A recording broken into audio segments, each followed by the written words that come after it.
The bunker felt like a tomb holding its breath. Leo's silver eyes, unsettling pools of liquid metal in the dim medbay light, seemed to absorb the fear radiating from the survivors. Whispers slithered through the cramped corridors like cold snakes. Demon, omen, abomination. Dr. Allura moved through the tension with brittle calm, her focus locked on the impossible infant and the decaying equipment monitoring him.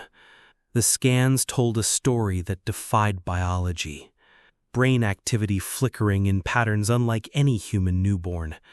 Neural pathways lit with an eerie, unfamiliar energy. His vitals were perfect, unnervingly stable amidst the bunker's pervasive decay. But it was the other things, the subtle disturbances orbiting Leo, that seeded true dread. Lights near his isolation curtain would dim or flare without warning, casting monstrous, dancing shadows. The ancient air filtration system, already wheezing its death rattle, would emit sudden high-pitched shrieks when Maya held him close, silencing only when she stepped back, her face pale. Static would bleed into the comms channel reserved for the surface watch, resolving for fleeting seconds into a sound like distant, ragged breathing, or low, discordant humming. Kenji, his eyes wild after his failed attack, babbled about silver spiders crawling in the vents near the medbay, about whispers that weren't words but pressures inside his skull. Others dismissed him as broken, but the shared nightmares began that night. Survivors jolted awake, sweat-slicked and trembling, fragments of the same horrifying vision clinging to them. A vast, churning sea of liquid silver beneath the earth, pulsing with a sickening light and a colossal, shapeless shadow moving within it, radiating ancient, incomprehensible hunger. Maya, sleeping fitfully on a cot pulled close to Leo's enclosure, experienced it differently. When her exhaustion finally pulled her under, it wasn't fear that filled her, but a terrifying clarity. Behind her closed eyelids, vivid images erupted.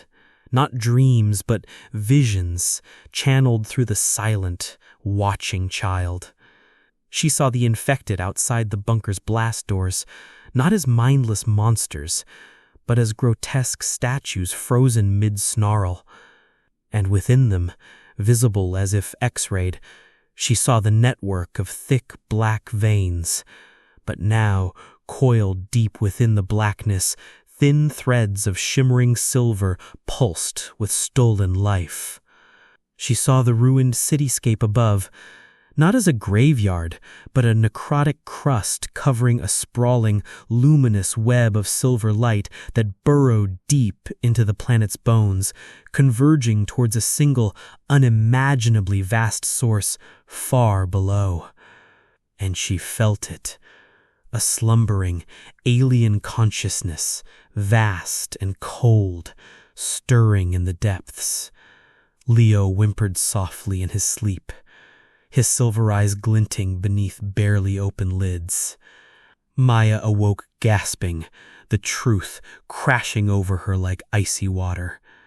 "It's not a plague," she rasped to Allura later, her voice raw with revelation, clutching the doctor's arm. "It's a change, a transformation, interrupted, half-made. He showed me." Allura listened, her scientific skepticism warring with the impossible evidence before her and the chilling confirmation of her own hidden knowledge. Retreating to her makeshift lab, sealed behind scavenged plastic sheeting, she pulled a small shielded data drive from a concealed compartment in her bunk. Pre-outbreak footage flickered on a cracked screen.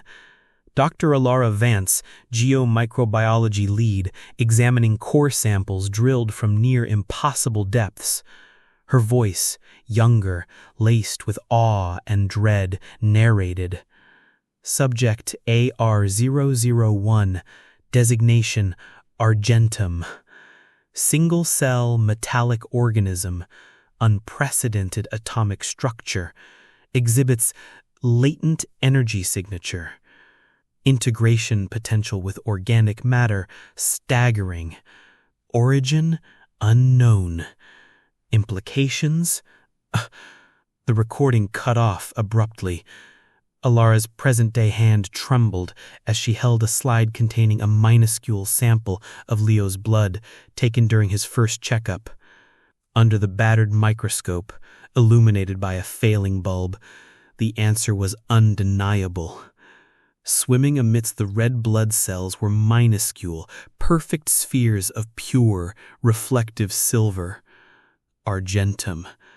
Not a blood-borne pathogen, but a symbiont. Fusion. He's not infected, Alara breathed, the weight of revelation crushing her. He's integrated. He's the blueprint, the next intended step. She stared at Leo's tiny form on the monitor feed. But is he the cure? Her voice dropped to a horrified whisper, the question hanging in the stale metallic air. The silence that followed was broken only by the frantic, escalating beep of the proximity alarm from the surface sensors. Someone was coming, or something.